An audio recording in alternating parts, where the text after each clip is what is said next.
Hey everyone, happy Wednesday.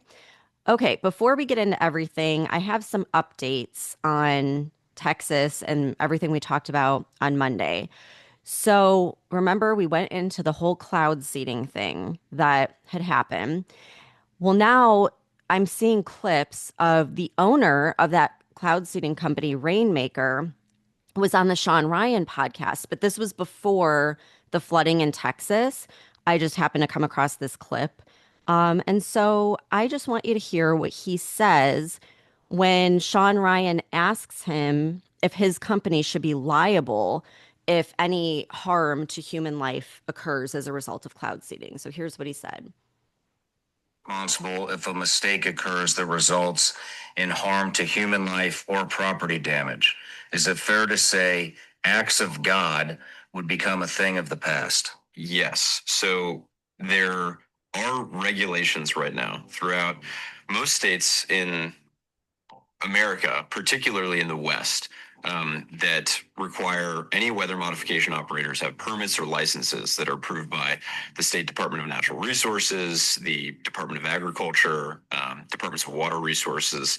And in order to get that permit or license, you have to use approved materials, you have to have certified meteorologists on staff, and you also have to have what are called suspension criteria. So if you make it rain or snow more, right? Obviously, one thing that people would be concerned about is if there were floods or avalanches. And what suspension criteria means is if there's already flood risk because a cloud is already naturally going to precipitate a lot, or if there's burn scars from wildfires that would cause really fast runoff and flooding, or if the soil moisture is already too high for the water to be absorbed into the soil and would cause flooding, or if there's too much snowpack and there's avalanche risk from having any more snow. Even if our customers want more water, we're regulated by the states in which we operate to not continue cloud seeding, to not continue making it rain or snow, to avoid causing any problems like that. And so if we don't adhere to those suspension criteria, then we would be held liable for any damage caused. And I think that's appropriate. I wish the federal government had regulations that enforce that as well, rather than it just being done on a state by state basis. Okay, so this guy is on like a PR, you know, media Or circuit thing, like yeah. on like trying to defend his company. Were you going to say something? Because I feel like I cut you off. No, I just find this very interesting. Yeah, I thought so too. And remember, like he was saying this before the Texas flooding happened. We're like, yeah, we should be liable if flooding occurs and we kept cloud seeding. So here's the thing, because this is where we don't have laws in place yet to really deal with something like this, because he himself posted on his X account that they stopped cloud seeding on July 2nd. And remember when I brought that up, I was like, okay, so can flooding occur 2 days later? And even, it's like 2 days, and I don't know. And our chat GPT said, yes, absolutely. But here's how everything unfolded, okay? They stopped cloud seeding on July 2nd when their meteorologist noticed unusually high moisture. The very next morning, so next day, July 3rd, was when the NWS in Austin, San Antonio started flagging flash flood risks. So they're cloud seeding. The very next morning, all of a sudden, it's like, whoa, there's like flash flood risks. Then later that day, at 1:15, they issued a flood watch. Then at 6:10 p.m., the Weather Prediction Center issues the first three mesoscale precipitation discussions. And this is where they talked about or warned about excessive rainfall and flash flood potential. And I just think like the very next day after cloud seeding, these warnings are all over the place of excessive rainfall and flooding. Like, I am sorry, but how can you just say that's a coincidence? And here's where it gets tricky, okay? Because in his defense, he's saying, well, we stopped. As soon as we realized how bad it was going to get, we stopped. But was that too late? Because Right. what you're doing, I mean, when you look up the definition of cloud seeding, part of it is you can take an existing system and you can intensify it by cloud seeding. And so no one's saying he caused a storm. What I'm saying is he took a storm that, as the meteorologists were saying, is going to drop, whatever it was, 2 to 6 inches of rain. Did he take that storm and make it so intense that it drops, all this flooding and 26 feet of water in the river? That's my whole point. I don't think he created the storm. I think he seeded the system. I think there needs to be further discussion about liability because by the time they stopped cloud seeding, it's like the damage is done. So, Right. yes, you're following regulations by stopping when you found out there was flood potential, but Mhm. did you help create that flood potential? And if so, shouldn't there be some form of liability for that? But there's not going to be. You want to know why? Because it was the county that filled out the application. They were listed as the sponsor on the application. So the government, they're going to protect themselves. And this is what pisses me off. Ted Cruz, Senator Ted Cruz of Texas, is in a press conference where he is asked about this. And the guy that was, giving the updates didn't know what to say. So Ted Cruz steps up and he says, there is no evidence of weather modification. Okay. Which But is a here's lie. it's a lie. And how many times have we talked about there is like weather modification, meaning like chemtrails, and there is cloud seeding. So by definition, you could say, well, cloud seeding's not really the same thing as like this other thing. And so he's either lying through his teeth to protect, his state, or he's just ignorant to what's going on and doesn't realize the actual owner of this company already admitted they were cloud seeding. How can you say there's no evidence of weather modification when the owner of Rainmaker already showed the flight logs? Yes, there was. Yeah. It just was prior to July 3rd. And so they're going to get away with it for that reason. Like, well, if it was on July 3rd or July 4th, then you'd be liable. But it was July 2nd, so we're good. And this is my whole thing. Like, we should not accept that. Like, if it caused this flooding, there needs to be changes made because Right. this could happen again and again and again. And did it happen in North Carolina? We don't know. I don't know. I didn't even know about this company back when that happened. Yeah, we So, got to look at that. yeah. So, again, like, I do not think it caused a storm. I think potentially it seeded a system that was forming, and that is why the prediction was so far off of what actually ended up happening. So, sorry, I get so worked up because I'm like, if I that know, I caused love it and it it. caused all these children to lose their lives, like, stop trying to just say you had nothing to do with it, you know? Yeah, I Um, just love how you get so passionate about weather modification. oh, and I posted one of the videos on TikTok yesterday, and I'm just like, if this gets our account banned, I don't even care because we need to talk about it and people need to know what happened. Um, so then I found this whole other thing that I guess a bunch of people are talking about. There's like all these articles written on it, and people are talking about it on social media, but I didn't see it until yesterday. They're saying that there was a $183 million gas power plant project that is supposed to be built in that area that was flooded. So I looked into it, and sure enough, like there are plenty of articles talking about this. I pulled one from the Kerr County Lead, and this was an article that was published on March 11th. And it said that the Kerr County City Council unanimously voted to approve financing for a $183 million project for a new gas power plant. And the article states, quote, go ahead. Sorry, I'm just going to say they're approving 183 million for a new gas power plant, but they couldn't approve money for an alert system for Yeah, flash floods. right? They didn't have money for that. And that was, didn't you say it was 10,000 to $50,000 per siren or whatever per? Per siren, yeah. Yeah.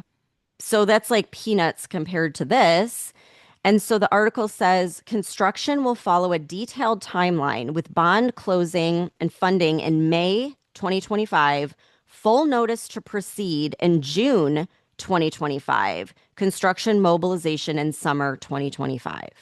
Now, I'm not saying this has anything to do with the land being like cleared out now with the flood. I'm just saying, why does this shit always happen? Whenever there's this like insane natural disaster, like the wildfires in LA or in Maui, in North Carolina, the flooding, it's always followed by this big project that they had planned for months. Right. Again, I'm not saying anything. I'm just saying, like, just be aware of this stuff because I think, you know me, I don't believe in coincidences. So, Yeah, neither of us do. And this is a highly quote unquote coincidental. So right?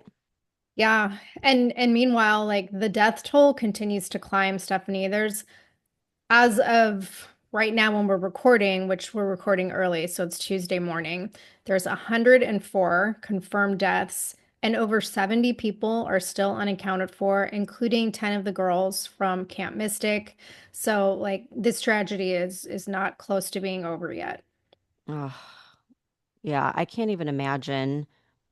I put myself in the shoes of those parents and it's all I can think about. And so, what you were saying on Monday about these horrific people that are out there making comments about, oh, it's a red state, so they deserved it, that it just makes it that much worse. And so, I have an update on some of those despicable people. And I think we're going to get a lot of updates because they're going viral. And I don't think that they were quite anticipating the backlash.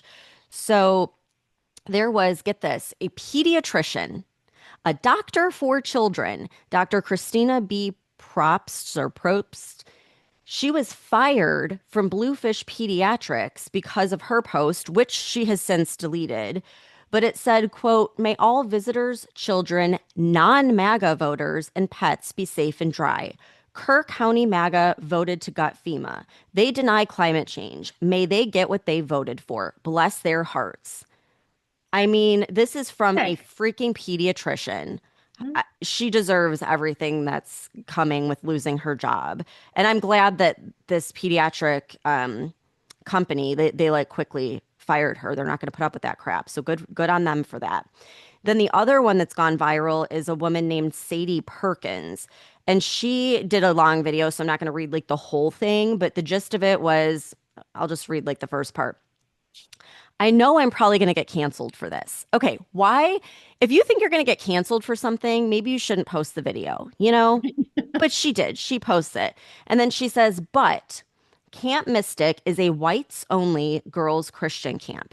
They don't even have a token Asian. They don't have a token black person. It's an all white, white only conservative Christian camp. If you ain't white, you ain't right. You ain't getting in. You ain't going, period.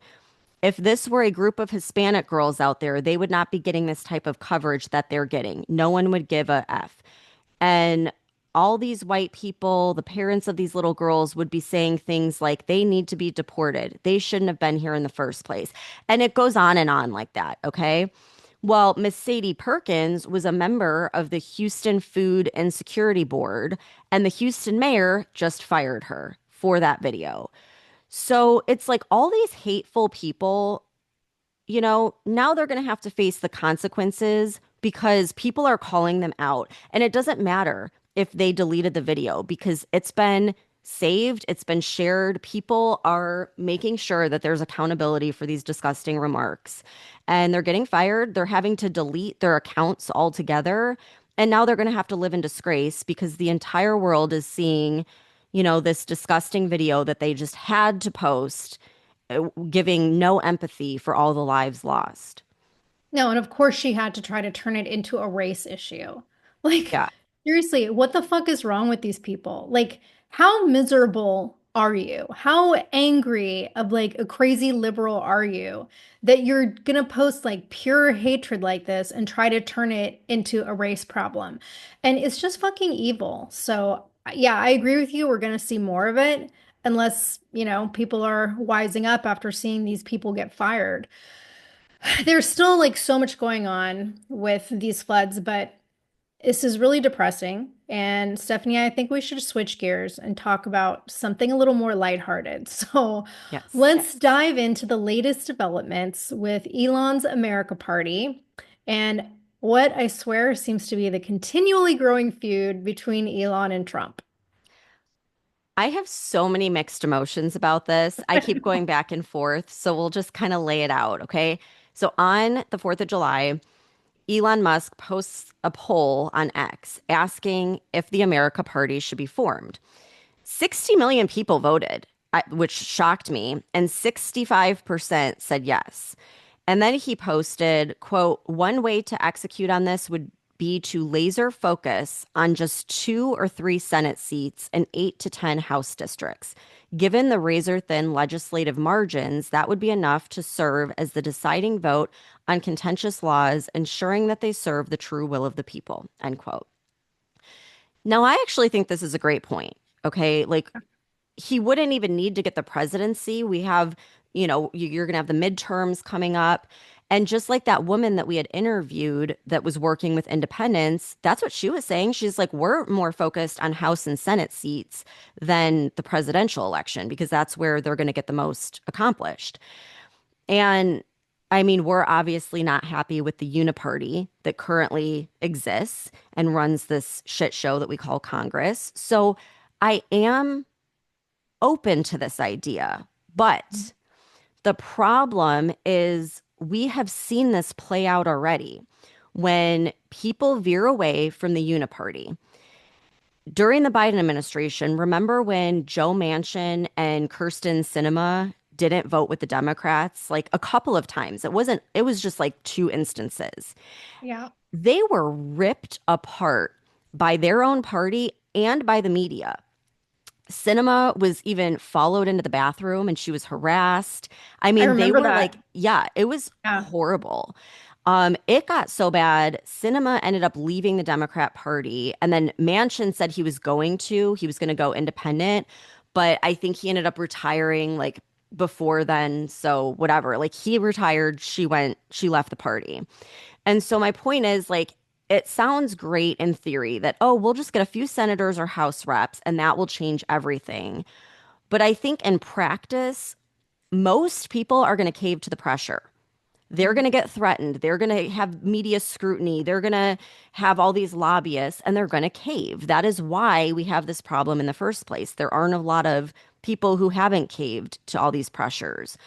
So, anyhow, backing up to what Elon had been posting on X, he then posted, quote, by a factor of 2 to 1, you want a new political party and you shall have it. When it comes to bankrupting our country with waste and grift, we live in a one-party system, not a democracy. Today, the America Party is formed to give you back your freedom. So I guess it's like official. He says it's formed, he's going for it. And I don't really believe this, but I just can't help it. My brain just works this way. Immediately, I'm like, what if this whole ridiculous fighting between Elon and Trump was all just like some grand plan to like get rid of the Uniparty and get people on Elon's side that weren't on Trump's side? Like, wouldn't that would be genius? I don't really think that's what's happening here, but I mean, you never know, That would be like the ultimate blind side. Like, can you right? imagine? That would be so cool.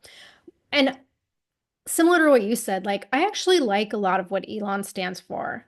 And I 100% agree with a lot of his fiscal conservatism. However, like his AI deregulation stuff does concern me, especially with all the shit he wants to do with AI. But at this point, like it just doesn't seem likely to me that Trump and Elon would be working together anymore. I don't know if you saw the rant that Trump went on Truth Social on Sunday. So I'm just gonna read it to you. This is like super long. He said, I'm saddened to watch Elon Musk go completely off the rails, essentially becoming a train wreck over the past 5 weeks. He even wants to start a third political party, despite the fact that they have never succeeded in the United States. The system seems not designed for them. The one thing third parties are good for is the creation of complete and total disruption and chaos. And we have enough of that with the radical left Democrats who have lost their confidence and their minds. Republicans, on the other hand, are a smooth running machine that just passed the biggest bill of its kind in the history of our country. It is a great bill, but unfortunately for Elon, it eliminates the ridiculous electric vehicle mandate, which would have forced everyone to buy an electric car in a short period of time. I have been strongly opposed to that from the very beginning. People are now allowed to buy whatever they want, gasoline powered hybrids, which are doing very well, or new technologies as they come about. No more EV mandate.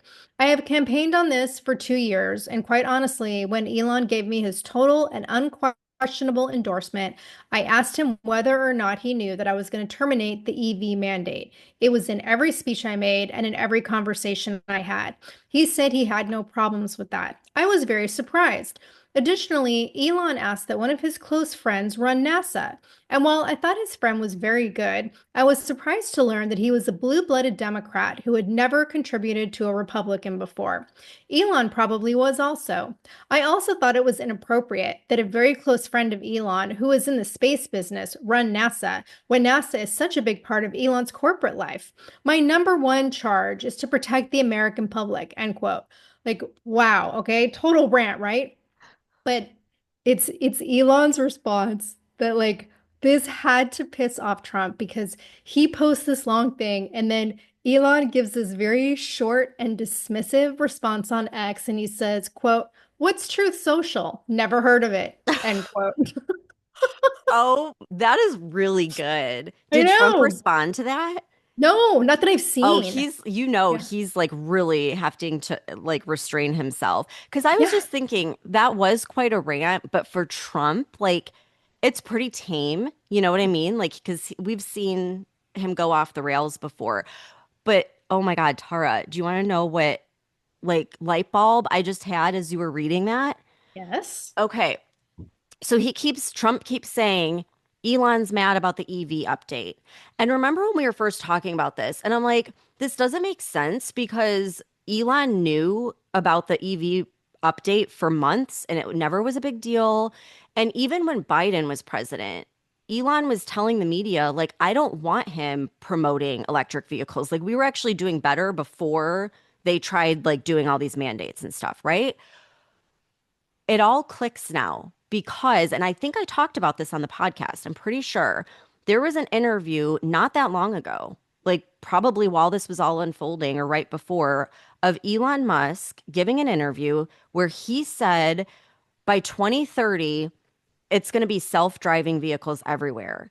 And this summer, we're launching the pilot program in Austin, Texas. And it's going to get to the point where when you see someone self-driving a vehicle, it's going to be like seeing someone riding a horse. Like it's just going to be so rare. And so it all is making sense now. This is messing up his plan because if the plan went through, like Trump said in the rant, everyone would be required to have an EV.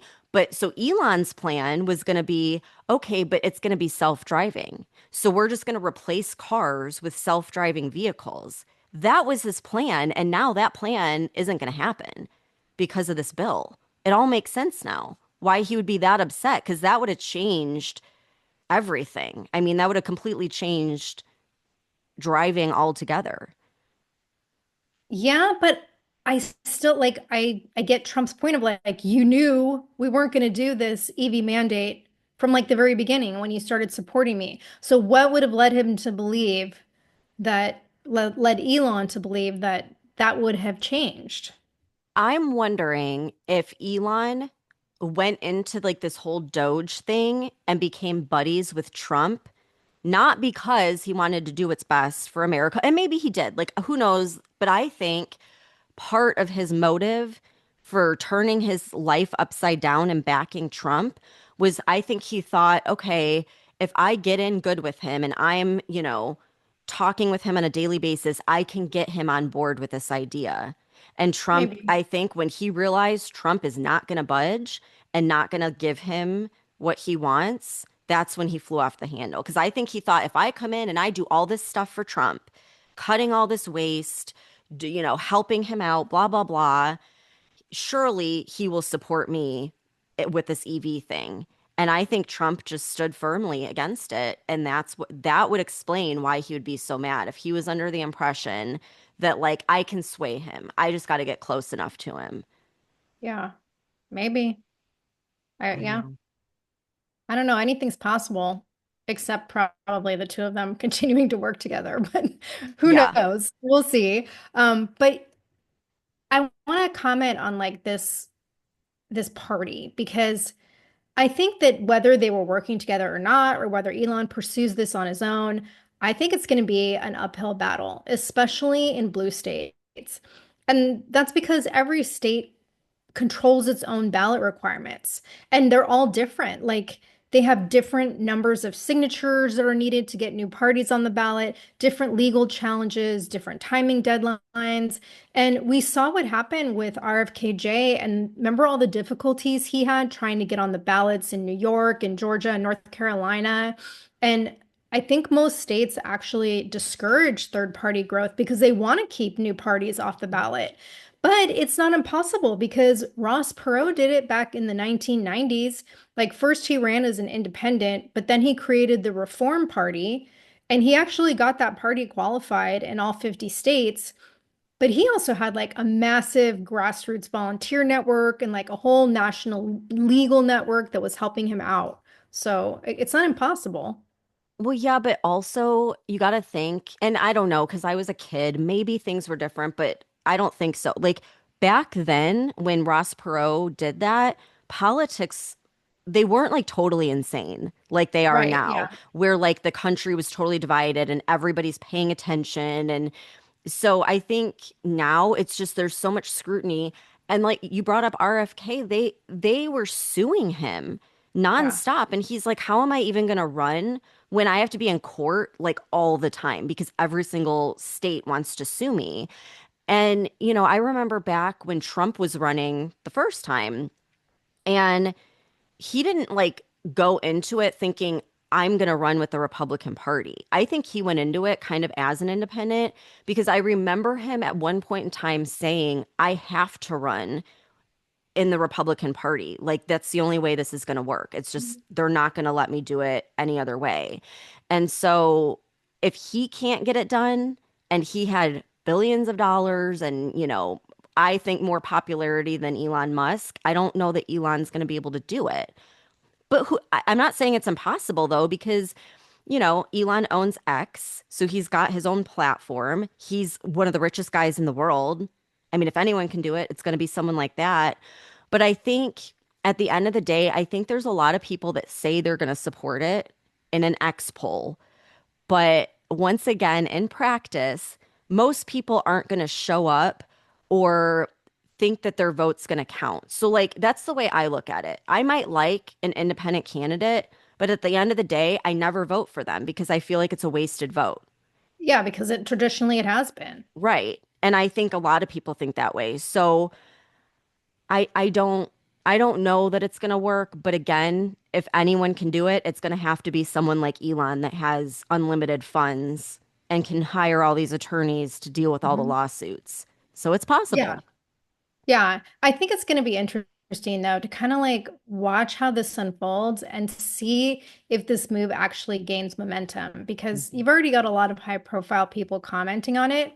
And one of them was Treasury Secretary Scott Bessent. He went on CNN State of the Union on Sunday and he basically dismissed Elon's political ambitions and suggested that he should focus on running Tesla and SpaceX instead, which I mean, he's got a point there. But he said the principles of Doge were very popular. I think if you look at the polling, Elon was not. I imagine those boards of directors would be encouraging him to focus on his business activities, not his political activities. And then Stephanie, your governor DeSantis also chimed in. And I think he had an interesting point because he cautioned that Elon trying to establish a third party could inadvertently help Democrats. So he was being interviewed by Megyn Kelly a couple days ago. And he said that if Elon tries to run these America Party candidates in competitive districts, people are going to elect Democrats and basically like hand power back to the Democrats. And he was saying, like, we need to focus on reforming the Republican Party, not fracturing it further. And so I do think he makes a really good point there. Yeah, I But agree. But Elon does seem to be getting support from some pretty high profile people, especially in the tech world. First, you've got Anthony Scaramucci, not in tech, but he's the former White House communications director during Trump's first term. I guess he's now like a major critic of Trump's. But when Elon started posting all this on X, he sent a message to Elon and said, I would like to meet to discuss. My DMs are open. Then you have billionaire entrepreneur Mark Cuban. Um, and he's also, I guess, a former Trump donor who no longer agrees with Trump. And he reacted to Elon's announcement with flame emojis and said, I work with voter choice. They will help you get on the ballots. That is their mission. Okay, can I just say, if Mark Cuban is on board with this, I'm out. Fuck that guy. I'm I out. know. I He know. just ruined Elon Musk's party. Congratulations. And then there's like former Republican congressman turned libertarian Justin Amash, and then Forward Party creator Andrew Yang. We've talked about him before. They also reached out to Elon and expressed interest in collaborating with him. And so has tech investor, this guy named Tyler Palmer. He said, like, where do we send our donations? And I guess Sam Altman made a comment this past weekend describing himself as politically homeless and indicating that he's in alignment with Elon's critique of both of the major parties. He didn't outright declare support for Elon, but again, another huge person in the tech world. And so who knows what could happen because he has the potential to be a major financial backer if the two of them decide to work together. Here's the thing, though, because all these people that were just mentioned, well, most of them that were just mentioned, they are the elite billionaires, you know? Yes. And I think as soon as Trump started getting billionaires on board, people were like, whoa, what are you doing? And it was like a big red flag.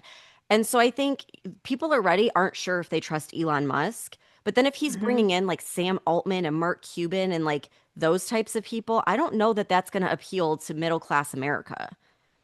Correct, because I did see a lot of articles about that as well, where people on social media are commenting stuff like, oh, yeah, right. You're going to have the billionaire telling people about the America Party, you trying to appeal to the mainstream and, coming from Right. the world's richest man. So Well, and a it's a lot of conflict of people aren't on interest board. because clearly these guys have one objective, and that is their companies to get AI with no restrictions. And, you know, they all have a reason of their own to want to get in there that has nothing. They don't care about the American people.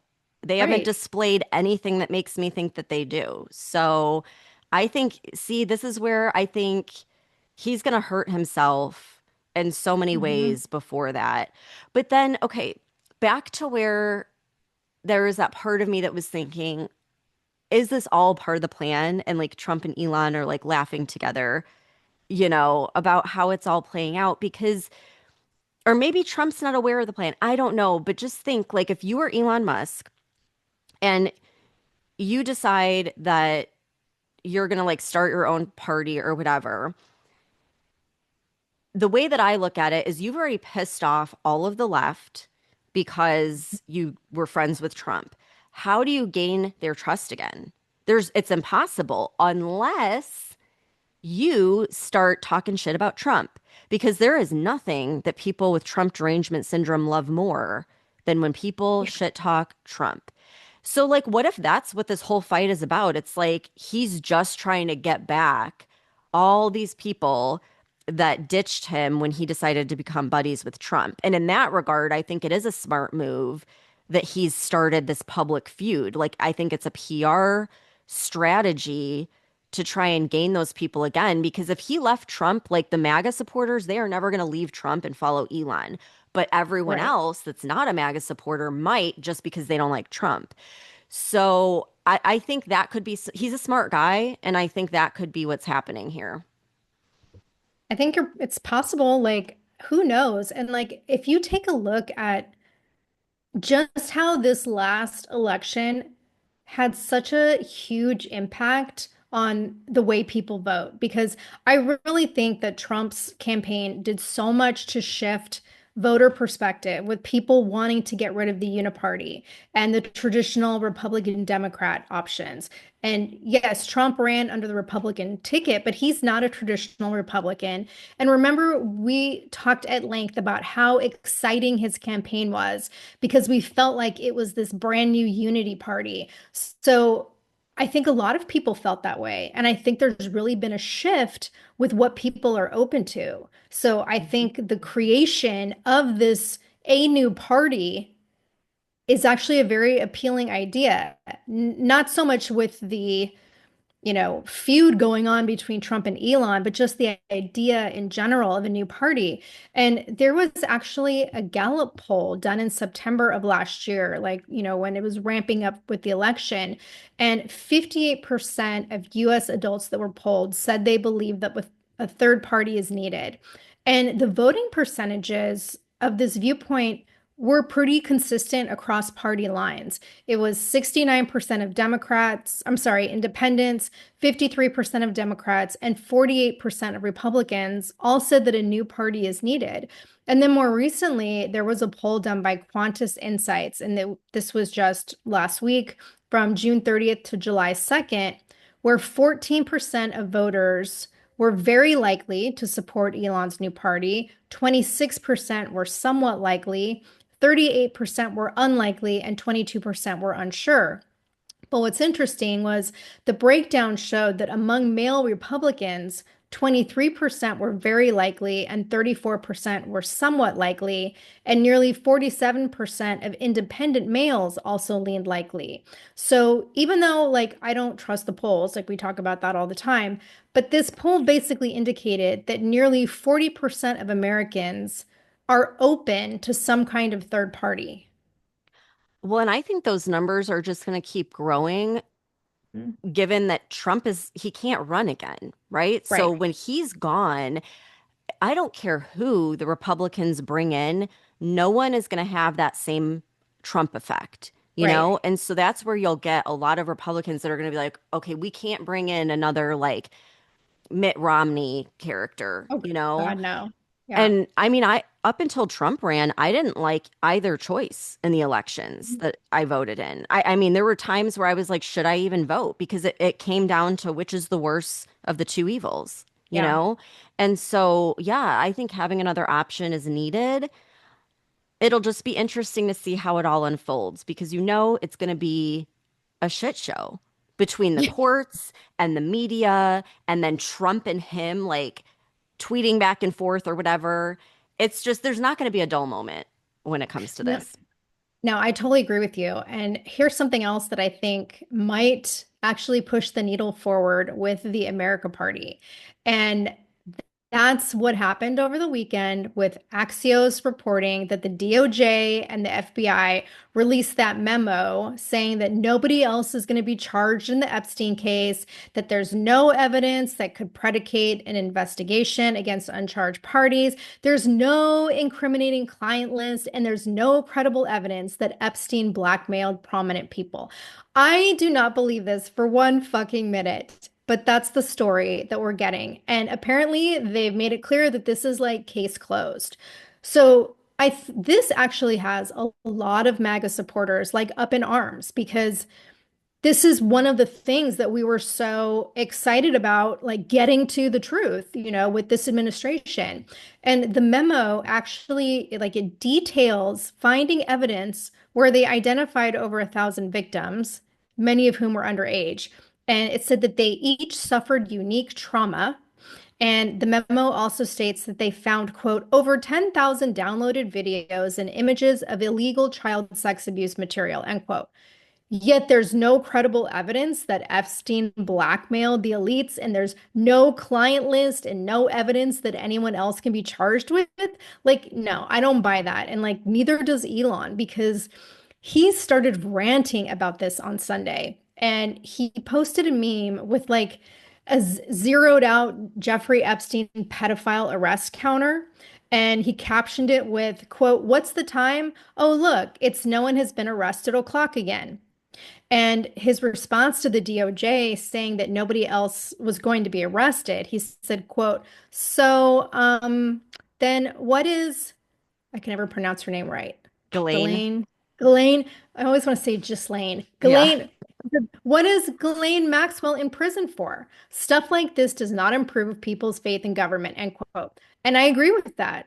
And he also took a dig at Attorney General Pam Bondi's comments. Remember a few months ago when she had all the binders on her desk and she was like, we're going to get to the bottom of this. And so I'm sure you've seen that meme where like the guy's putting on clown makeup and it goes in like four stages. So it starts with like white makeup and at the end he's got like the full, clown Yeah. wig and makeup on. Well, Elon posted this and like the first stage says, "We will release the Epstein list." And then the second box says, "We just need more time." And the third one was, "The Epstein list is on my desk." And then finally, there is no Epstein list, right? So I feel like, like I said, there's a lot of Trump supporters who have been completely disappointed with this narrative coming from the DOJ about the Epstein files, especially, with like Dan Bongino and Kash Patel, because they were both so insistent and outspoken that Epstein didn't kill himself until they became part of the government machine. And a lot of, MAGA influencers are pissed. So my question is like, I wonder if this is going to win Elon some points with building this America party because this is something else that people are unhappy about.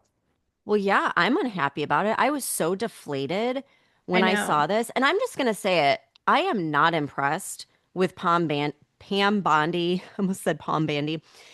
I'm not impressed with her at all.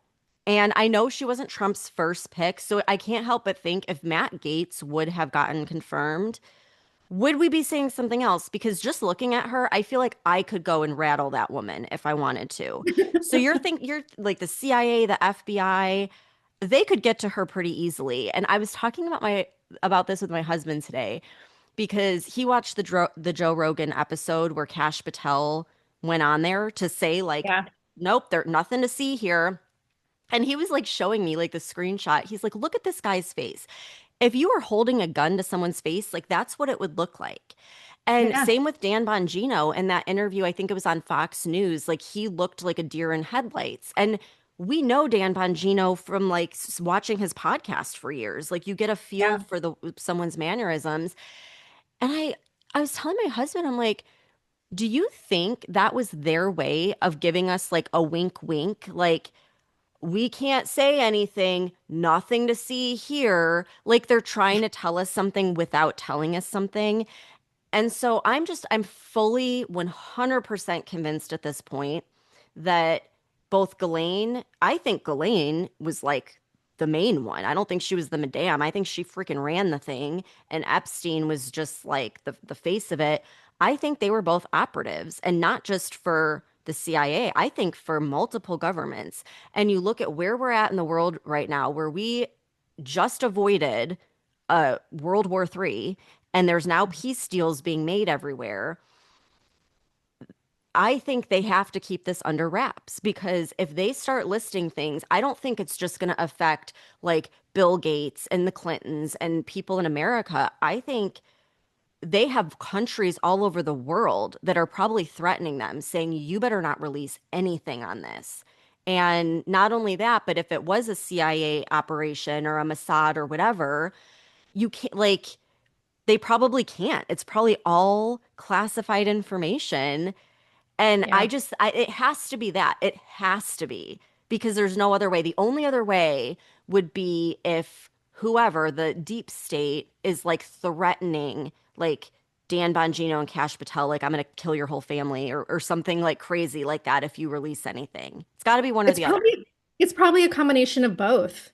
Yeah, honestly, probably is. Yeah.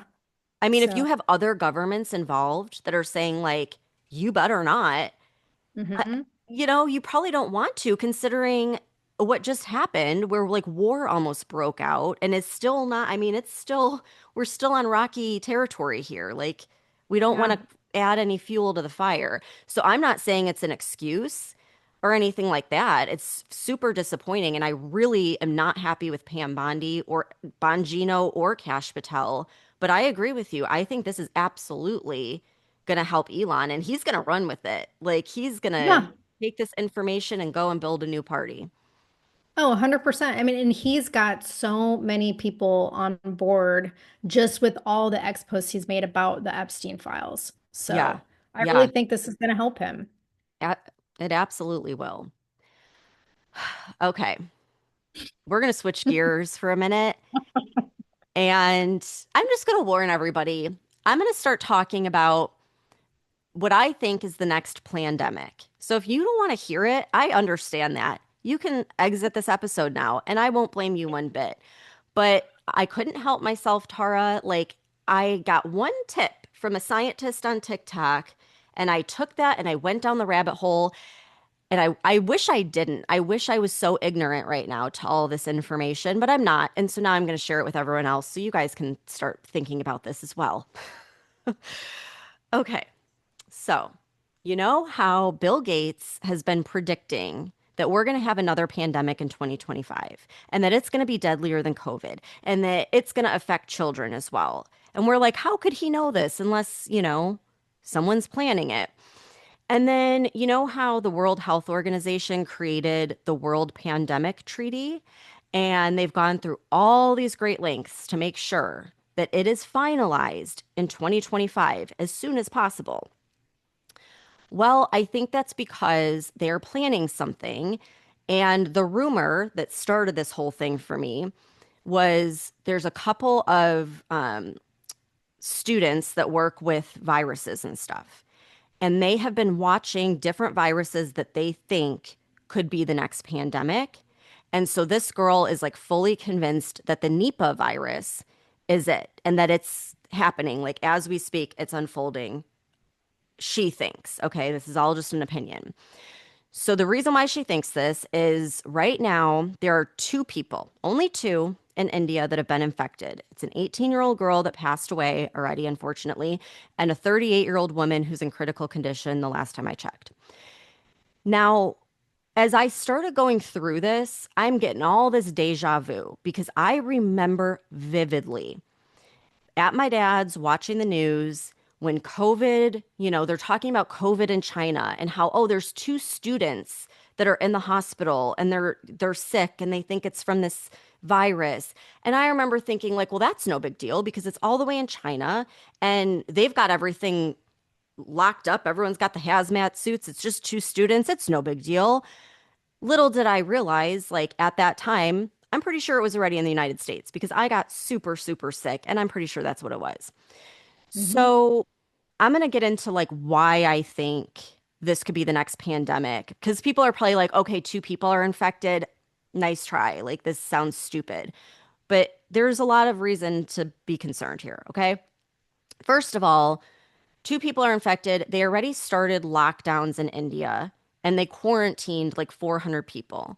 And it just sounds like COVID all over again. It's like authorities have declared containment zones. They shut down schools. They established helplines. They enforced mask wearing. They ramped up surveillance and fever checks. Sounds so much like COVID. So that I'm just like, you get like that PTSD, like, oh God, it's happening again. Like, this is exactly what happened in China. And all right, so let me explain what the Nipah virus is because I had never heard of it before. It is a high risk pathogen primarily carried by fruit bats, but it can spread to humans either like via the infected animals or through contaminated food. So they have like date palm sap that I guess can carry the virus. And then from there, direct human to human contact via bodily fluids or respiratory droplets. Again, COVID all over again.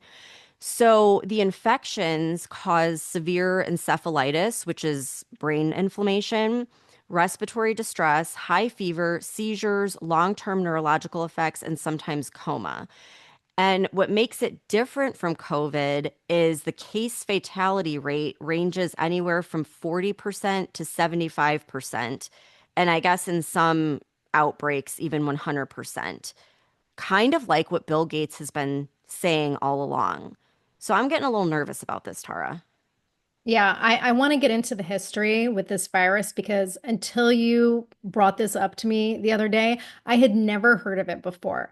But this virus has actually been around since 1998, and it was first identified in Malaysia and Singapore. And between 1998 and 1999, there were 265 cases and 105 deaths. And at the time, it was determined that the spread, excuse me, had come from pig farms. So then the virus hit India in 2001, and it resulted in 66 cases, and 45 of those 66 died. And this was when it was first discovered that human to human transmission was possible because it was spreading among hospital staff and visitors. And then there was like a lull for 6 years. And then it happened again in India in 2007. But they only had 5 cases. However, all 5 people died. But the reason it didn't spread this time was because it was contained so quickly, and like they nipped it in the bud right away. And then there were no more cases until 2018 when it sprang up again in India, and again it was reportedly linked to bats. That's how the 5 people died. It was like bat to human transmission. um in 2008, 19 people were infected and 17 of those people died. I think I said 2018, right? And then the virus continued to surface like every year in India, like every year or two since 2018. There was one case reported in 2019, but the guy didn't die. There was another case in 2021 where a 12-year-old boy died, and then 6 cases in 2023 where 2 people died. And in all of these cases since 2018, the government used aggressive contact tracing and isolation methods to control the outbreaks. So with everything that you just said about what's going on in India, it sounds to me like what they're doing is standard protocol, based on what's worked for them in the past, because all the people that they're quarantining are people that they're finding through contact tracing. And it's not just India. There have also been regular outbreaks in Bangladesh since 2001, and those are the ones that have been linked to consumption of the raw date palm sap because the sap is contaminated with bat saliva or bat urine. And then in 2014, there was an outbreak in the Philippines, and that was related to infected horses, and that impacted 17 people and killed 11. So overall, there have been around 700 total reported cases globally since 1998 and over 400 deaths, which, in the context of the past 17 years globally, that is not really a high number for a virus, but it is highly lethal. Okay, so the fact that it's not a high number is what makes me so suspicious, and I'll explain why. All right, it's very rare, like you said, like there is just little pockets here and there of infected people. So you think about 700 people in the entire world total, like ever since this became a thing, that is nothing, right? Yet there are vaccine trials, like multiple vaccine trials that have taken place and are underway currently. And my thing is, okay, why would drug companies invest time and money into creating a vaccine for a virus that has infected 700 people ever worldwide? That doesn't make sense. Like when I worked for Big Pharma, they wouldn't bring a drug to market unless it was guaranteed to make at least $100 million, and they're not going to even begin R&D or anything if it's less than 1,000 people worldwide. Like, are you kidding me? So what are they doing? Like, what is going on here? So in 2022, Moderna teamed up with NIH and began trials on the mRNA vaccine for the Nipah virus. Why would they do that? Why? Well, here's what Dr. Anthony Fauci said as an explanation at the time. He said, quote, Nipah virus poses a considerable pandemic threat because it mutates relatively easily, causes disease in a wide range of mammals, can transmit from person to person, and kills a large percentage of the people it infects, end quote. Okay, it's been around all these years. They've contained it.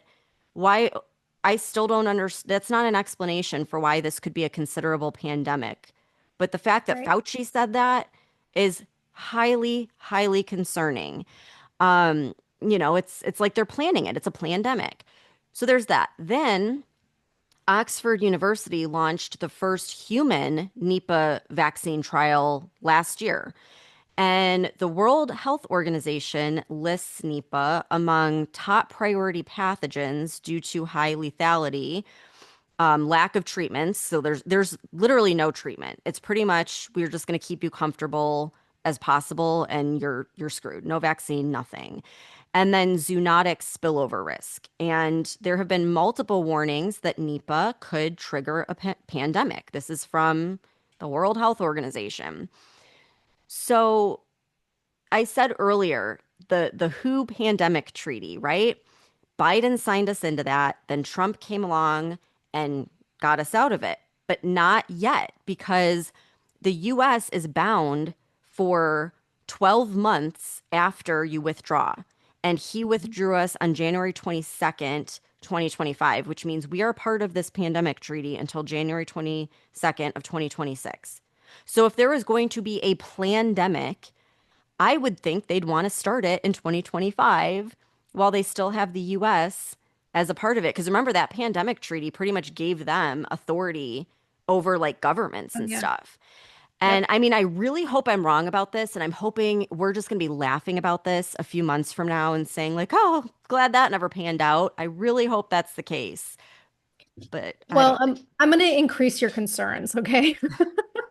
Because when I was doing research on the history of this virus, our GPT asked me if I wanted to see an analysis on how bioweapons narratives have been tied to the Nipah virus in the past. So, of course, I said absolutely. Okay, Stephanie, this is where I started getting really concerned in the context of these vaccine trials that you just brought up.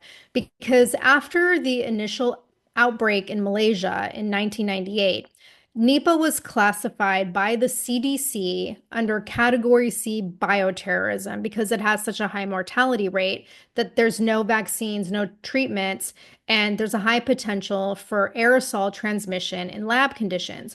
And if you want to know about this, you can go on cdc.gov and there's an article called Nipah virus, an emerging paramoxio, paramo, yeah, paramoxiovirus. Then in 2012, you're going to love this, Stephanie, DARPA listed Nipah for priority study in gain of function contexts, citing pandemic potential and their interest in the virus's ability to cross species, as well as bioweapons concerns for potential engineered aerosolized variants due to the virus's high mortality rate. And this was all discussed in documents from the Biodefense Quarterly Archives in a 2012 article, and again in a synthetic biology report in the National Academies Press in 2018. And you can go online and find these documents. And then during the 2018 outbreak in India, there were rumors circulating on social media at the time that it was being engineered for population reduction and that it was linked to vaccine manufacturers testing trials in India at the time. But this was, of course, debunked by the Indian Ministry of Health and the WHO, who both insisted that the source of the virus was fruit bats, kind of like COVID. But then the topic of the virus started recirculating after the COVID-19 lab leak debates were intensifying, and it was highlighted by Dr. Francis Boyle as a potential to be the next engineered pandemic because he claimed that the Nipah virus was being stored and studied at the Wuhan Institute of Virology, and that the WHO's inclusion of Nipah on the priority pandemic potential list was basically predictive programming. So, of course, the WHO said that there was no documented proof of Nipah being engineered at the Wuhan lab, but we don't trust the fucking WHO, right? So I'm pretty sure that's a lie. Then in 2023, The Intercept requested FOIA documents from a company called Echo Health Alliance. And the documents showed that they had proposed doing Nipah virus studies under DARPA funding. Okay. And so these allegations arose that they were trying to do gain of function work on the Nipah virus to study its transmissibility. Well, apparently there's like been no evidence that they ever conducted approved gain of function experiments. That doesn't mean they didn't fucking perform any experiments. And it just says that, they had an intent to study. That's what's been documented. But I'm sure they probably did something. So, Stephanie, I think this is a very legitimate concern that you bring up about the possibility of this virus being the focus of a planned pandemic. And like we talked about the bird flu for like the past year and a half, right? And that narrative hasn't panned out yet. But this virus has way more potential to become a legitimate bioweapon, especially in the wrong hands. Well, yeah, and like you bring up a good point. Maybe the bird flu was kind of like oh, look over here while we're doing this over here, because no one Yeah. will suspect this. It only kills, a handful of people every year. But yeah, bird flu, keep an eye on that. What if like that was all a distraction or to mess with our food supply? I think both. But okay, it's this everything you said just freaked me out, really. And speaking of bioweapons, I came across an article from the Public Health Policy Journal, and I'm just going to read the first paragraph of it. It said, in April 2024, the Bipartisan Commission on Biodefense released the National Blueprint for Biodefense, immediate action needed to defend against biological threats, a little known but deeply alarming federally commissioned report. It outlines a simulated bioterror attack on July 4th, 2025, using a genetically engineered Nipah virus that kills 280,000 Americans on a single day and devastates livestock. The virus in this scenario is modified for high transmissibility and retains a fatality rate exceeding 40%. So that was from that article. So I didn't want to trust just that, so I started looking into it, and sure enough, there was a federal report that discussed this hypothetical simulated bioterrorist attack using the freaking Nipah virus. And then you have Johns Hopkins Center for Health Security, who did a pandemic exercise way back in 2018 when it first came about, and they used the Nipah virus as the example, which to me, that's just weird. It's like the year the Nipah virus comes out, they're doing this experiment. Like, did they go and find the virus in a bat and like genetically alter it? You know what I mean? Like, it's just, I think this stuff goes way back. In 2019, a multi agency pandemic exercise that was run by the Department of Health and Human Services used this hypothetical threat that was a novel virus that originated in China and spread globally. In this particular simulation, the US was overwhelmed within weeks by 110 million infections, 7.7 million hospitalizations, and over 586,000 deaths. This was in 2019 when they ran this simulation. A few months later, in real life, COVID breaks out. And according to Wikipedia, I asked it what the numbers were in the United States, and it said there were 103 million COVID infections and 1.1 million deaths. That is pretty damn close to what their simulated exercise predicted. And so now they have this new simulation that they just did saying on July 4th, 2025, the Nipah virus is introduced in the United States. And, what did they say? 280,000 Americans were killed from it. It makes me a little nervous. Like the last time they did a simulation, it ends up happening a few months later. So is this simulation, like, again, predictive programming for what we're going to see a few months from now? It's either that or like maybe this was the plan, but it didn't pan out because Trump got into office. And so, like, if fucking Kamala was president, like, they would have run with this narrative and it would be used as like the catalyst for giving up our sovereignty to the UN and the WHO. But you have a president in office who's trying to get us, completely like out of the WHO. So, was this all prepared during the Biden admin? To like continue their trying to gain control of the American public. And then because we haven't yet seen, what was it? How many did you say? 200 and some thousand. 280,000 Americans killed in a single day, like yet, right? So I don't know. Like this Well, kind of stuff freaks me out. just like in Trump's first term, they thought Hillary was going to get in.